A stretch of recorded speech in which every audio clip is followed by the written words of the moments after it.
Boa tarde, senhoras e senhores. Sejam bem-vindos à videoconferência da HBR Realty para a discussão dos resultados referentes ao quarto trimestre de 2024.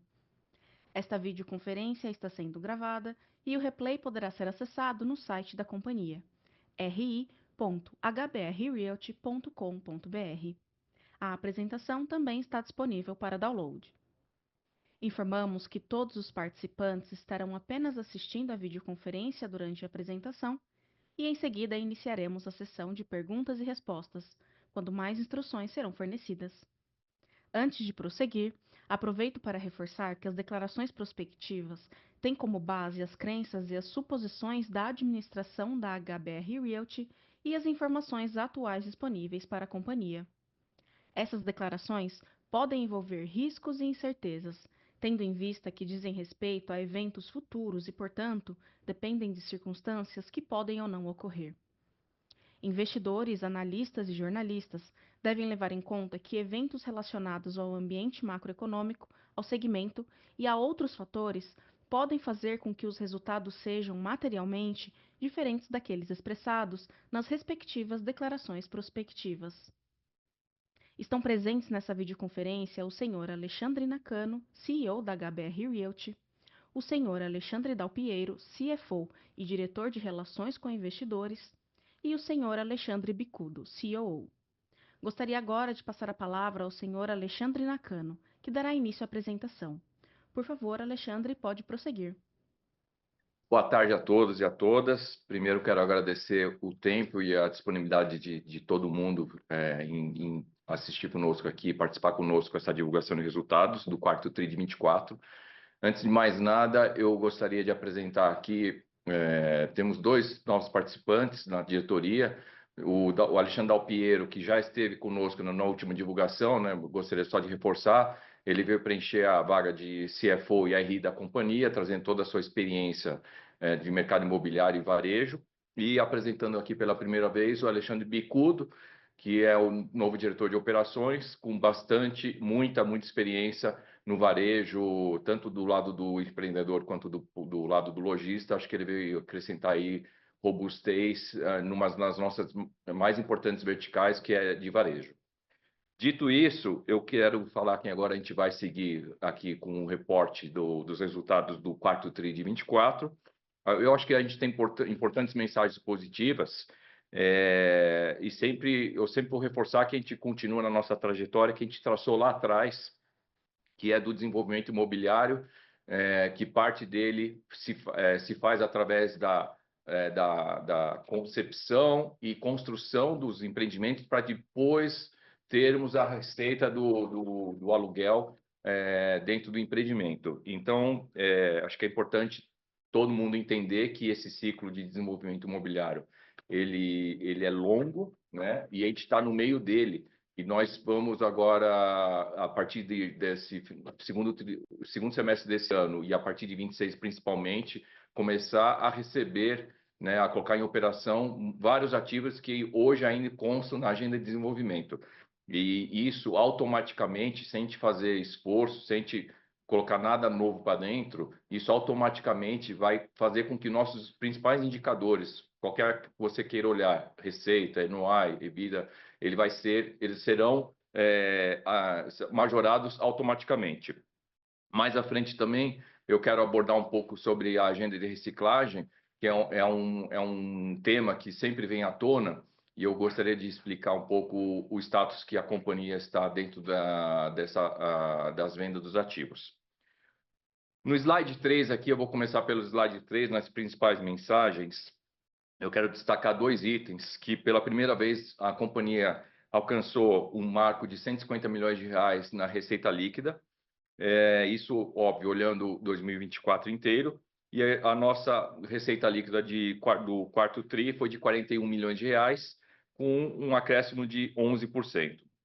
E segunda grande mensagem é que, silenciosamente, e dentro de isso planejado junto com a Merit, a gente inaugurou o Hotel W, lá em São Paulo, para quem conhece, na Vila Olímpia, próximo do Shopping JK Parque do Povo. É o primeiro hotel da bandeira W no Brasil. e a gente está muito confiante com esse hotel, por si próprio, pelo brand W, pela construção, pelo nível de acabamento que a gente colocou dentro do ativo e principalmente pela localização que ele está hoje lá perto da Faria Lima, perto do shopping, como já disse. Então, é algo bem diferenciado em São Paulo. Isso acresce na nossa ABL quase 10 mil metros quadrados, que já consideramos eles como em operação. Na performance do quarto TRI, eu gostaria de destacar 3 itens. Um deles a receita bruta, com um crescimento de quase 7%, onde a gente chega em 45 milhões de reais. Na receita líquida, como eu já disse, 11% de crescimento, com uma receita líquida de quase 41 milhões de reais. O NOI, a gente bateu aí quase 32 milhões de reais, com um crescimento de 3%. Na coluna do meio, nos destaques operacionais, dentro da vertical de opportunities, acho que o destaque, como eu já disse, foi o W, né, 17 de dezembro, ele está no soft open, ele continua no seu período de soft open até a gente entender que já está pronto para maturar. Inclusive, a gente não fez a inauguração dele ainda, isso acontecerá nos próximos meses. E o Hilton, que continua em voo cruzeiro. O Hilton sempre é um ativo que a gente olha para ele com uma satisfação enorme. A receita de hospedagem, e aí muito aqui puxado pelo Hilton e um pouco do Ibis, bateu 25% de crescimento quando a gente compara TRI contra TRI. O Mais Box, todas as divulgações de resultados, a gente vem reportando crescimento nas suas receitas, e não foi diferente agora no quarto TRI de 24, onde a gente conseguiu 41% acima do que a gente tinha no ano anterior, isso e com uma taxa que a gente nunca havia alcançado de quase 89%. Então, o Mais Box ele vem surpreendendo também dentro da sua operação. Dentro da vertical do Convém, a gente teve um pequeno acréscimo de ABL, e isso a gente está falando de 2 restaurantes debaixo do W, um alugado para o Jacan, que vai fazer um restaurante diferenciado ali, francês, e para um restaurante culinária japonesa. Os 2 estão em obras, devem inaugurar entre 60 e 90 dias. A receita líquida do Convém surpreendeu de uma certa forma, porque ela veio bem consistente, bem robusta, quase 50%, e o NOI quase 60%. Isso eu falo de uma certa forma, porque ele, como eu disse anteriormente, o Convém sempre foi a nossa aposta, e a gente sabia e continuamos acreditando que o Convém vai sempre entregar essa robustez nos números daqui para frente. Conforme a gente vai colocando mais Convém em operação, mais ABL em operação e maturação dos aluguéis, mais a gente vai conseguir apurar essas receitas, esses números trimestre contra trimestre. As vendas cresceram 37%, e same-store sale quase 10%. Isso, de novo, demonstra que tanto a ABL nova está sendo bem absorvida, e quanto à maturidade da BL atual em operação. A taxa de ocupação, a gente conseguiu chegar em 85%. Na vertical de shoppings, assim como o Hilton lá no Opportunities, a gente coloca o Mogi Suzano como voo cruzeiro.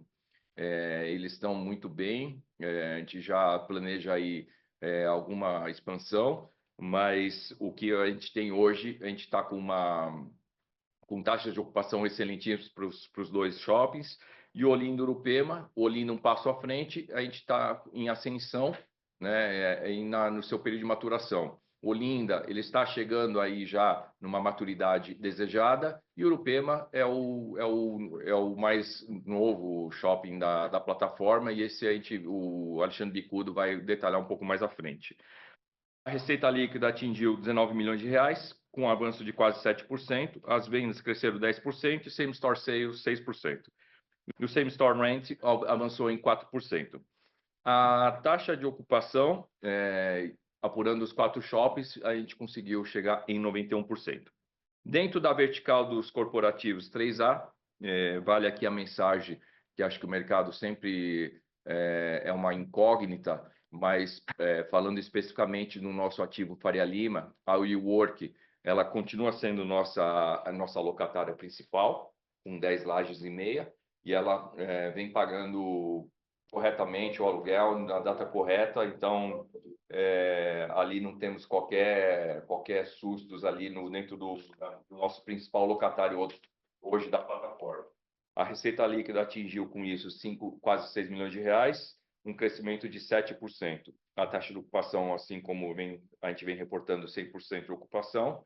As obras do 3A Pinheiros, que é o João Moura com o Teodoro Sampaio, elas bateram ao final do ano 96%, e aí que vale um pouco uma explicação por que o ABITS, né, o final da obra acabou correndo para o primeiro TRI de 25, que não sei se todo mundo recorda, nós explicamos há um tempo atrás, quando a gente anunciou a locação do Einstein, que essa torre ela foi construída para ser uma torre de escritórios.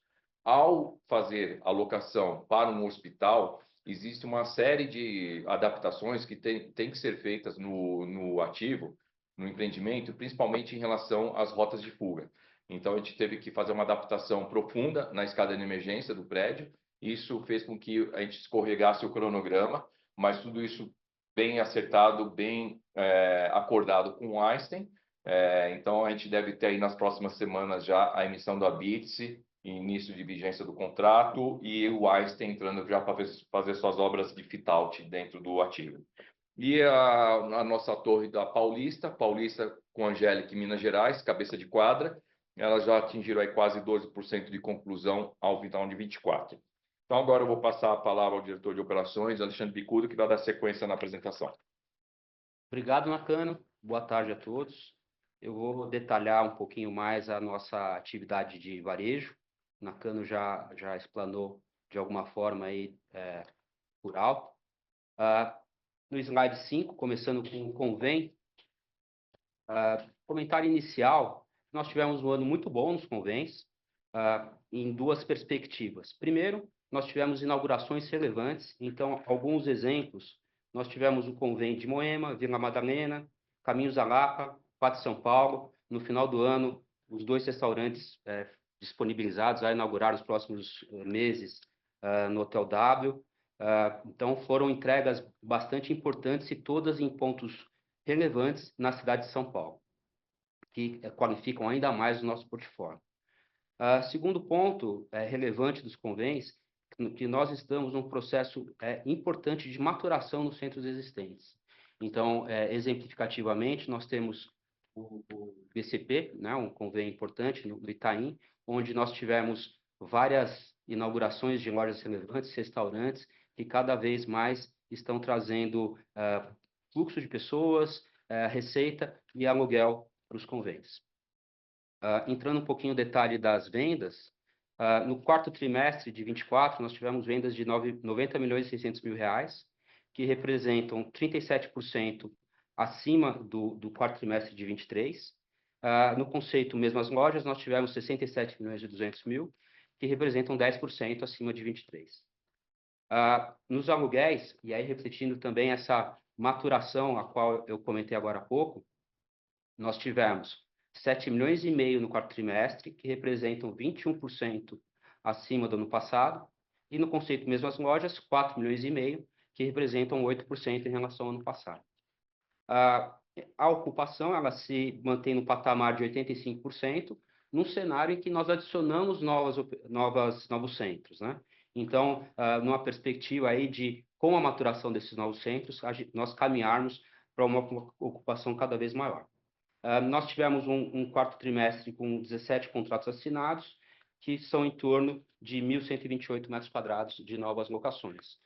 Nós temos um pipeline de contratos e projetos que devem fazer com que nós tenhamos uma perspectiva bastante positiva de inaugurações já nesse primeiro trimestre de 25. Entrando um pouco no mercado de shopping centers, e aí só para um pouco contextualizar o nosso portfólio.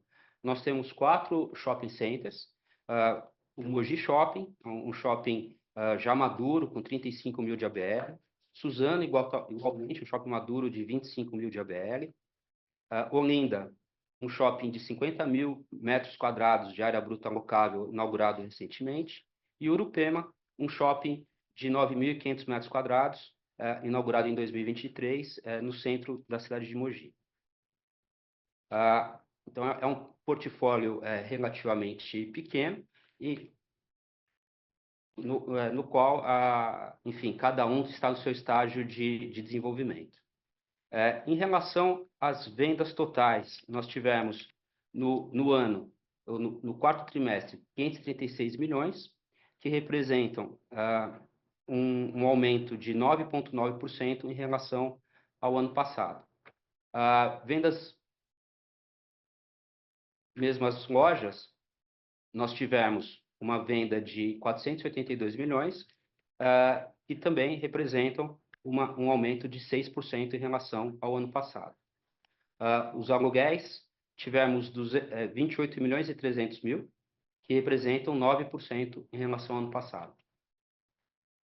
E no conceito de Same Store Rent, nós tivemos um aluguel de 18 milhões e meio, que representam 4% em relação ao ano passado. Passando aqui a performance dos shoppings, né? Então, destaques, nós tivemos de receita líquida total, no quarto trimestre, 19 milhões, crescimento de 6,7% em relação ao quarto trimestre de 23. 23 lojas inauguradas, 19 contratos e uma taxa de ocupação de 91%. Aqui detalhando um pouquinho mais a taxa de ocupação e também em relação ao estágio de cada um dos shoppings, vale a pena fazer alguns comentários rápidos. Mogi, nós temos um shopping que está extremamente consolidado, muito maduro, é um shopping dominante na cidade, então um ativo extremamente relevante. Nós temos uma ocupação acima de 99%. É um indicador que não é muito usual no mercado shopping center, que mostra aí o sucesso e a dominância do empreendimento. Suzano, igualmente, nós temos um shopping que também está muito bem ocupado, com 98% de ocupação. O desafio aqui é cada vez mais buscar aumento de aluguéis e qualificação, igualmente Mogi. Então, esses dois casos, nós estamos focados nesse sentido. Aumento de aluguel, qualificação. Caso específico de Suzano, nós tínhamos uma vacância estratégica decorrente da realocação de uma atividade poupa-tempo.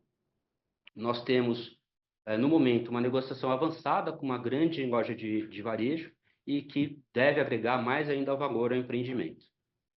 Em relação ao Olinda, que é o shopping recentemente inaugurado, é um shopping grande, né, como comentei, 50 mil de ABL, ele tem uma ocupação de 88%, está numa perspectiva positiva. Nós estamos trabalhando comercialmente para agregar maior atratividade, principalmente na área de gastronomia, e nós temos uma perspectiva que sim, ele está num processo interessante aí de maturação, já um empreendimento bastante relevante para a Olinda e região. Urupema. Urupema é o menor shopping da nossa rede, tem uma indicação de uma queda de ocupação do terceiro para o quarto trimestre, ele vai de 80% para 76%. Essa queda, ela se refere a apenas uma loja, é uma loja que efetivamente não performou. Nós estamos aproveitando essa oportunidade para fazer uma revisão de mix para uma atividade de geração de tráfego e aumento de atratividade do mix do empreendimento. E nós estamos bastante confiantes que essa mudança vai ser boa para o empreendimento no médio e longo prazo. Ainda no Urupema, nós tivemos um quarto trimestre muito bom de novas contratações e aberturas de lojas. Por exemplo, tivemos inauguração de lojas como L'Occitane, Bátio, Havaianas, que para o empreendimento como Urupema funcionam muito bem. Nós tivemos também uma contratação relevante de uma Mega Store, da ReHap, que deve inaugurar nas próximas semanas. Então, nessa perspectiva, nós estamos conseguindo buscar no mercado marcas nacionais e muitas vezes operadas com empreendedores locais. Estamos trabalhando também no Urupema com uma atividade corporativa, buscando ter a sinergia da nossa atuação, de nosso conhecimento do mercado, tanto da cidade de Mogi, quanto da cidade de Suzano, que são cidades próximas e vizinhas, e buscando ter uma otimização de esforços comerciais para, de certa forma, alavancar a atividade, a ocupação do Urupema. Isso tem surtido bastante efeito. Por fim, nós estamos reforçando o posicionamento do empreendimento, de forma a que ele se mostre como uma grande alternativa de entretenimento e gastronomia da região. Hoje, Urupema tem o melhor cinema da cidade de Mogi das Cruzes. Enfim, são iniciativas que nos deixam confiantes que o Urupema, sim, vai ter o desenvolvimento que nós esperamos no momento oportuno. Passo a palavra de volta para o Nakano. Obrigado, Bicudo. Agora eu vou no slide 8, falar da vertical de corporativos, e eu vou rapidamente passar pelos destaques, alguns deles eu já passei no início da apresentação. Então, a gente conseguiu chegar numa receita líquida de quase 6 milhões de reais, com crescimento de 7%, olhando o tri contra tri. A margem anual da vertical 91% no período. A taxa de ocupação continua 100%. E aí eu já falei de Pinheiros e do Paulista. Aqui na linha do tempo à direita, vocês vão perceber quais são os cronogramas estimados de entrega dos nossos ativos. Muito mais do que se ater ao cronograma de entrega, eu gostaria de destacar a qualidade do tijolo. E aí, tijolo é principalmente a localização e a nossa excelência de projeto e qualidade de construção. Então, se vocês verem aqui, vocês vão ver que a nossa plataforma, o nosso pipeline de entrega, ele é muito rico, né? E ainda assim, isso não nos impede de olhar, e vou fazer um pouco mais essa explicação mais à frente, sobre a postergação de algum eventual projeto aqui dentro dessa linha do tempo. Então, o que a gente puder postergar até para a gente readequar a intensidade de capital necessária para seguir com esse desenvolvimento, e a gente tenha o joystick na mão, a gente já está estudando para fazer isso, tá? No slide 9, dentro de opportunities, eu já também, igualmente, eu pincelei no início da explanação. O W está no seu soft open. Estamos felizes com o nível de ocupação e do hotel nesses quase 2 meses e meio desde a abertura. Ele vem seguindo o planejado. A hospedagem aí contando o Hilton e o W, finalzinho aí do mês, principalmente 25% comprando tri contra tri. E o Mais Box, que entregou aí 41% ano contra ano. E aí a gente acabou assinando em janeiro de 25, mas toda a transação acabou acontecendo no final de 24, que foi a venda do IBIS para o Grupo Fênix. Então, esse ativo já não consta mais na base da companhia. Indo para o slide 10, onde eu vou falar um pouco das próximas entregas. Eu não vou ficar lendo todos aqui, mas, por exemplo, o Klabin, a gente já inaugurou, aqui constava como próximas entregas, porque é o fechamento de 24, mas hoje o ativo já está lá operando, está super bem locado. A Decathlon, que é a âncora, com quase 4 mil metros quadrados, inaugura nos próximos dias. Então, é um convênio que eu vou gostar muito de usar como o exemplo de um convênio que muito a gente quer trazer para o mercado. Dentro da plataforma. E aí tem os demais, aqueles da Cirela que a gente adquiriu, onde tem um misto de 3A com convém, e os corporativos. No gráfico acima, na análise de evolução da BL, eu peço só que vocês se atentem, que claramente aqui a companhia está indicando que a estratégia dela, futura, está concentrada no convém e no 3A. Então, a barra do meio, da BL em desenvolvimento, vocês vão ver que elas são maiores nessas duas plataformas, porque é sim o caminho estratégico que a companhia escolheu de seguir com varejo e corporativos. Cronograma de entregas, vocês vão ver que aquilo que eu destaquei lá atrás, a gente tem importantes volumes e entregas a partir de segundo semestre de 25 em diante, que vocês podem ver no cronograma aí de baixo. E aí aqui eu vou fazer uma explanação sobre a reciclagem, porque eu sei que é um tema que virá nas perguntas, e eu já quero adiantar aqui um pouco desse tema. Nós, como foi dito ao final do ano passado, quando a gente reportou o terceiro TRI, nós mandatamos o Bradesco BBI para fazer a venda do João Moura, do Faria Lima e participações minoritárias da HBR dentro do Mogi e do Suzano, e fazendo parênteses aqui, sem a perda do controle. Nós nunca tivemos, nunca fomos ao mercado sem ter a certeza que a gente continuaria no controle dos shoppings.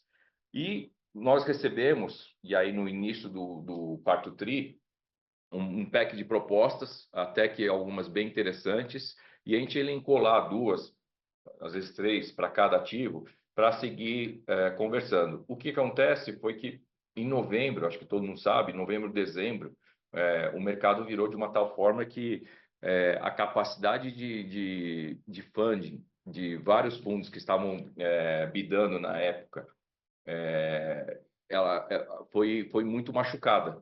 Então, algumas propostas acabaram saindo da mesa por total falta de capacidade de captação no mercado.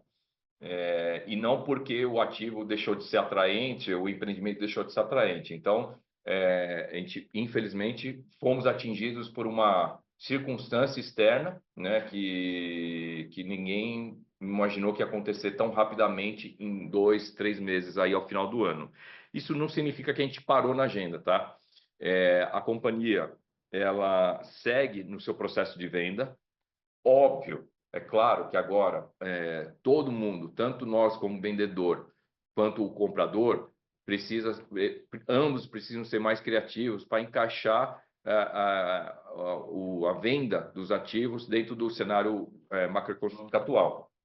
Mas nós sim seguimos conversando para cada ativo com 1 ou 2 propostas, e de novo, acaba se alongando mais por conta das circunstâncias do mercado.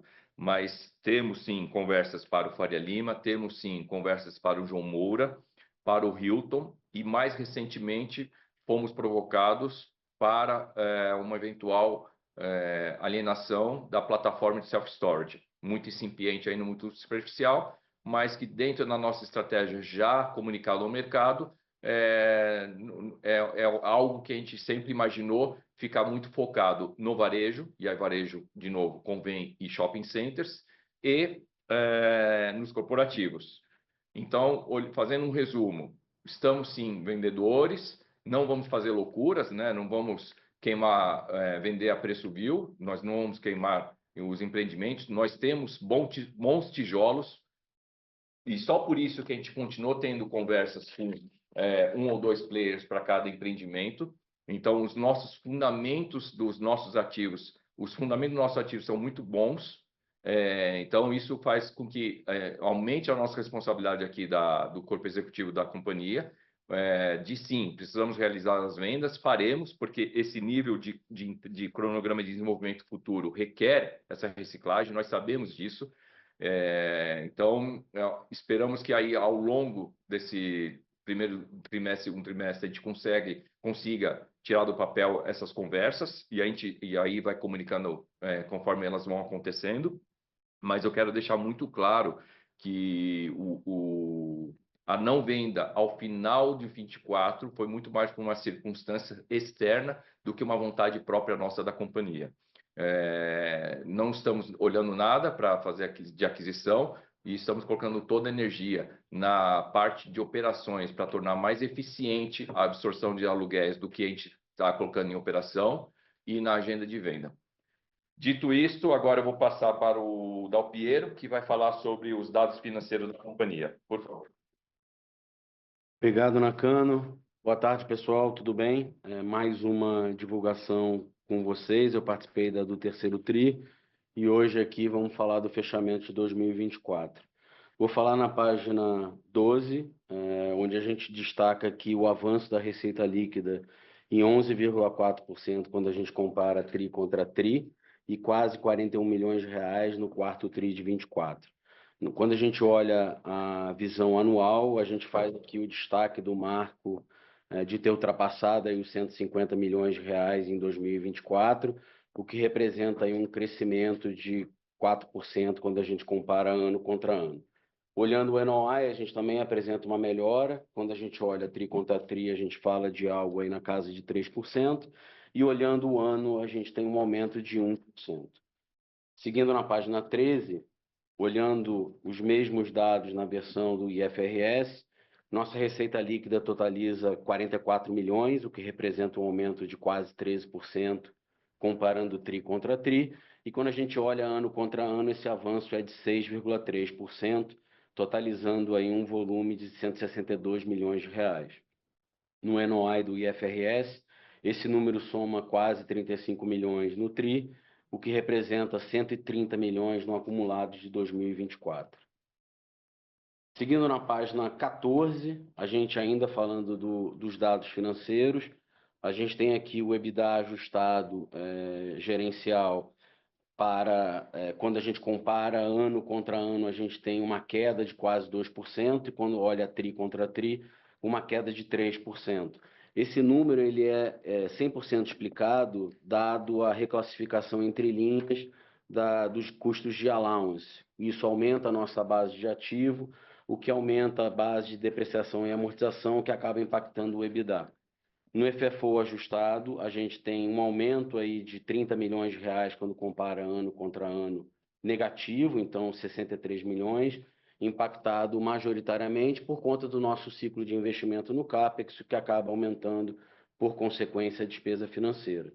No lucro líquido gerencial, a gente tem aí uma queda de 63% quando compara ano contra ano, 47 milhões de reais contra 31 milhões de reais em 2023.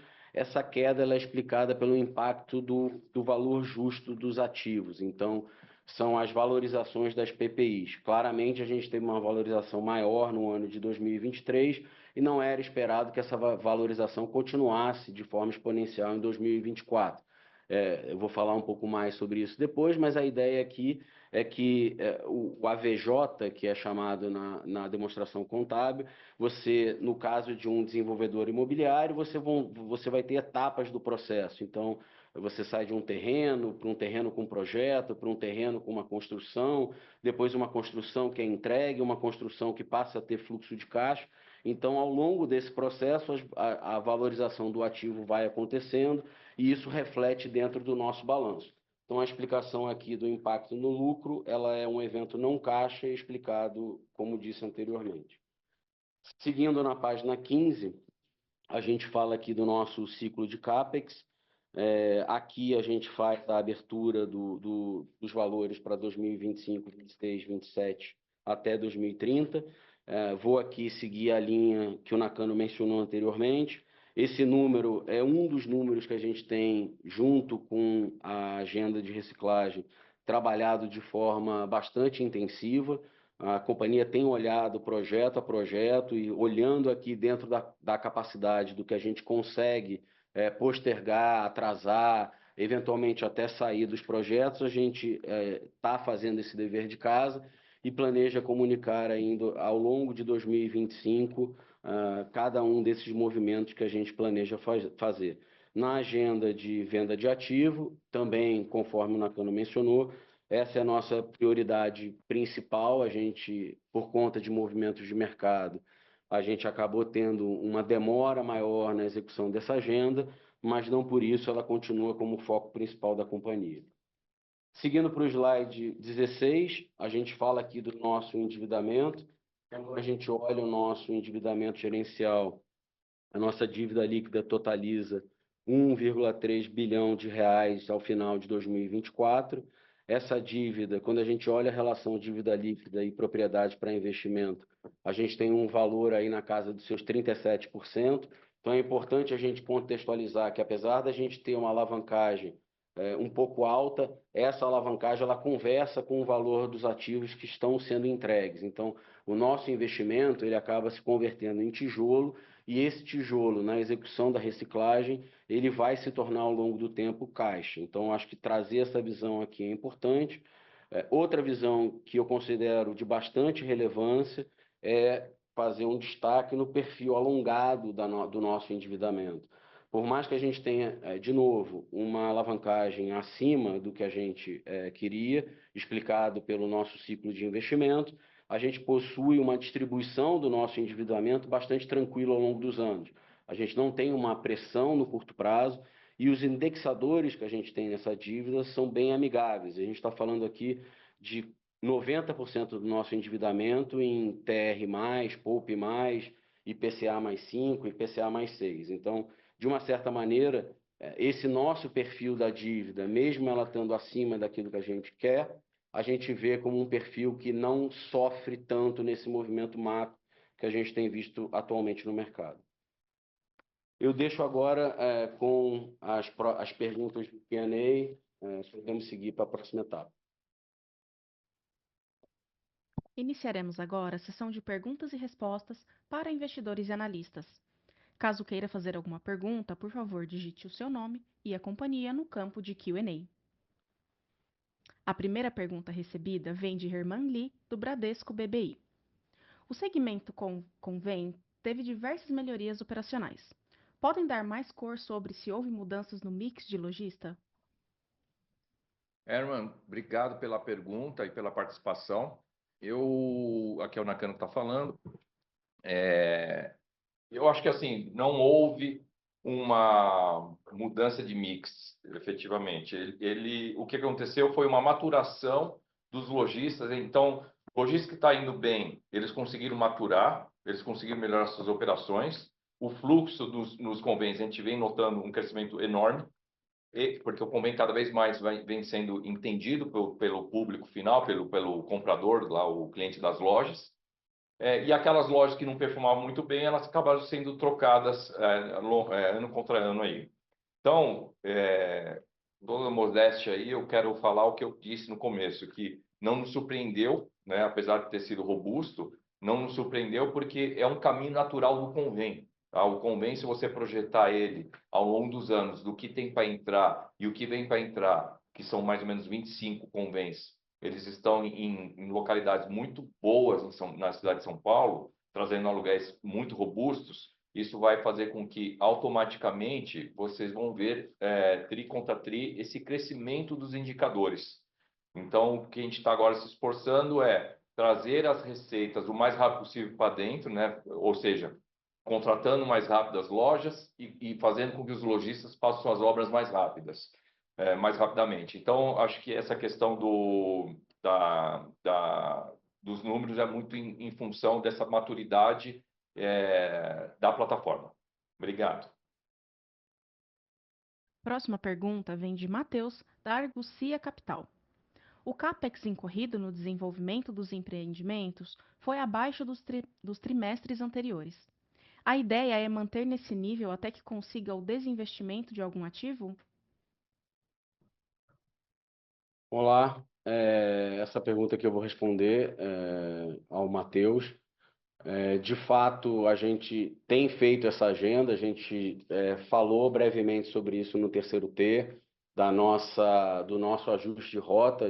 Eu lembro de ter feito essa analogia e acho importante resgatar aqui essa figura de linguagem. A gente começou o ano de 2024 com um cenário de juros na casa dos 9 e a gente terminou 24 com os juros num cenário acima de 12.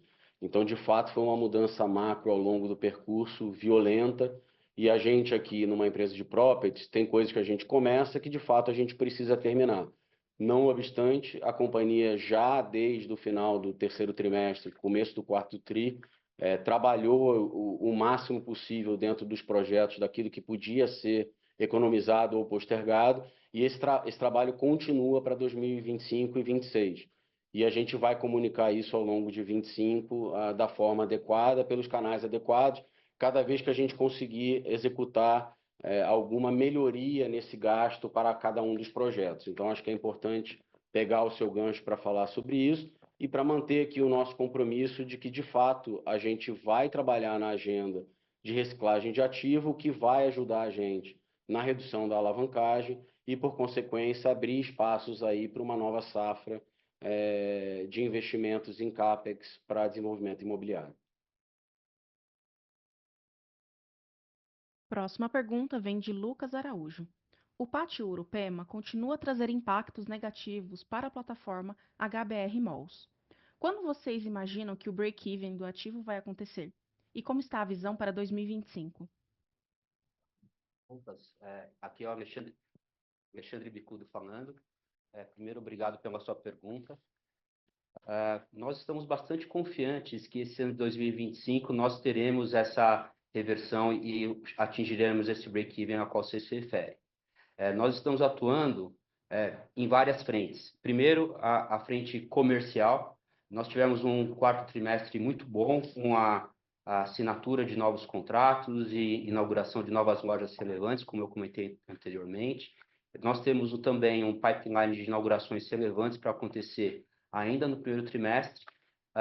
Na parte comercial, nós estamos cada vez mais fortalecendo a nossa atuação corporativa, no sentido de otimizar o nosso conhecimento do mercado, tanto de Mogi das Cruzes quanto de Suzano, que são mercados nos quais podemos ter empreendedores que podem e devem ter interesse em expandir a sua atuação no Urupema. Então, essa parte comercial é bastante relevante para nós. Na perspectiva de posicionamento, nós estamos cada vez mais reforçando o Urupema como um centro de destino de gastronomia e de entretenimento. Como eu mencionei antes, o nosso cinema é muito importante e o mais moderno da cidade. Então, nós temos aí uma oferta relevante a mostrar para o nosso público. Nós temos restaurantes como o Savá, que traz também uma atratividade importante no mercado de Mogi das Cruzes. E também na área financeira, nós estamos trabalhando cada vez mais com o desenvolvimento do shopping em reduzir descontos, buscar ter uma adimplência melhor e, nesse sentido de maturação do shopping, também progredir e evoluir na parte de, eventualmente, de descontos e adimplência. Então, nessas frentes gerais, nós entendemos aí que o ano 2025 vai ser muito positivo para o Urupema e que nós tenhamos bons resultados no decorrer desse período. A próxima pergunta vem de Matheus Meloni, do Santander. Poderiam dar mais detalhes sobre a piora dos custos da plataforma 3A? Vamos lá. A piora dos custos da plataforma do 3A, ela é muito mais, ela é explicada por conta de uma economia nos custos em 2023. Então, a gente teve ali um saving no último TRI de 2023 que acabou impactando positivamente os custos do ano de 2023, e quando esses custos são comparados com 2024, parece que a gente teve uma piora. Na verdade, a gente acaba tendo, quando olha a plataforma e expurga isso, a gente tem uma melhora ali na casa dos seus quase 5%, mesmo não tendo ali o IPCA andando muito fortemente no começo do ano, mas de certa maneira a gente conseguiu manter ali uma performance interessante na questão do 3A. E o 3A aqui, de novo, como o Nakano ressaltou na explanação dele, ele segue com uma ocupação de 100%, e com uma boa perspectiva aí para as próximas entregas. A sessão de perguntas e respostas está encerrada. Gostaríamos de passar a palavra ao CEO da companhia, senhor Alexandre Nakano, para que faça as considerações finais. Mais uma vez, eu agradeço a presença de todos, as perguntas.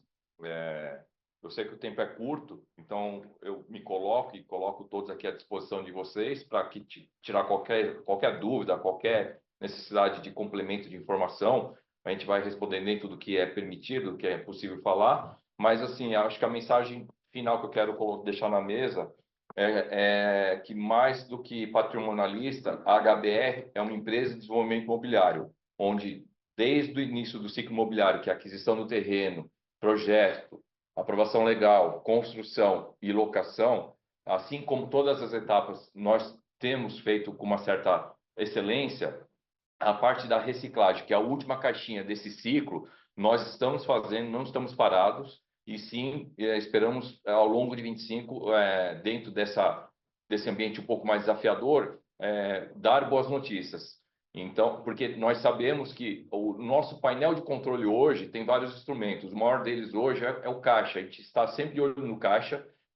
Então, todas as decisões que a gente toma, principalmente de venda ou postergação agora de um ativo, um eventual empreendimento ou outro, isso a gente vai sempre tomar olhando para o caixa da companhia.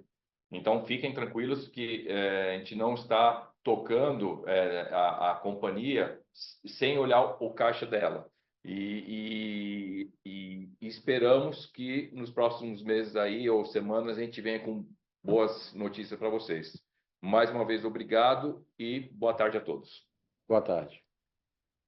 A videoconferência da HBR Realty está encerrada. Agradecemos a participação de todos e tenham uma boa tarde.